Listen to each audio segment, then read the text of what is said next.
So my cardiac arrest happened on the 23rd of November 2018.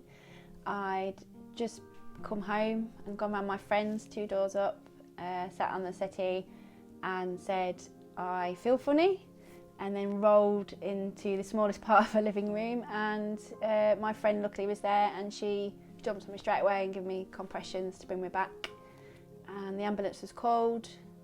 Obviously got into cardiac arrest. They came out, give me CPR and a shock, and then I got took to Pilgrim Hospital, where they then put me in an induced coma, and that's where I was for a couple of days. Told my husband that I wouldn't make it through the night, that I'd probably wake up brain dead if I did wake up. Told him that the next 72 hours and so forth would be critical, and then they woke me up on the Tuesday, the sounds of the clapping of hands, and I've come back how I am speaking today, luckily. Sibs is obviously that community and that heartfelt spirit around here, so yeah, they're all brilliant. If it wasn't for them, I wouldn't be here, and they know that.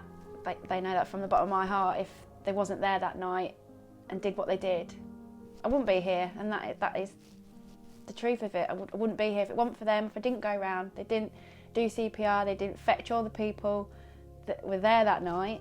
It could have ended very, very differently. You know, my little boy could have found me, so yeah, you know, I'm forever grateful to them. They know that I'll always think, you know, I'm grateful to them. But yeah, they're a great group of people. I think at the time when it happened, it was very traumatic for my husband. You know, he was there throughout, he didn't leave my side. They sheltered my little boy, who's now 6, who was 6 at the time. They sheltered him and basically told him that I was in hospital having a little sleep, that I'm okay.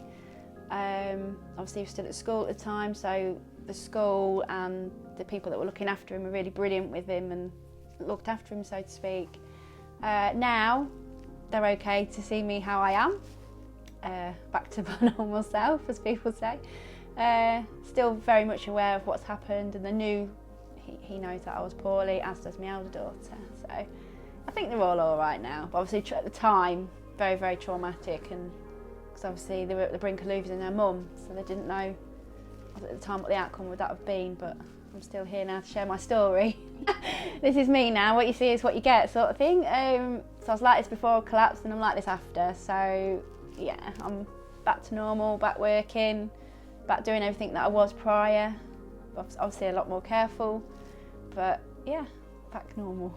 I never plan anything, because when you've had something like what I've had, it's really hard to plan for the future, because you never know what's going to happen to you today, tomorrow, next week, because you could be like this now and then tomorrow not be here. So you live for today and see what comes.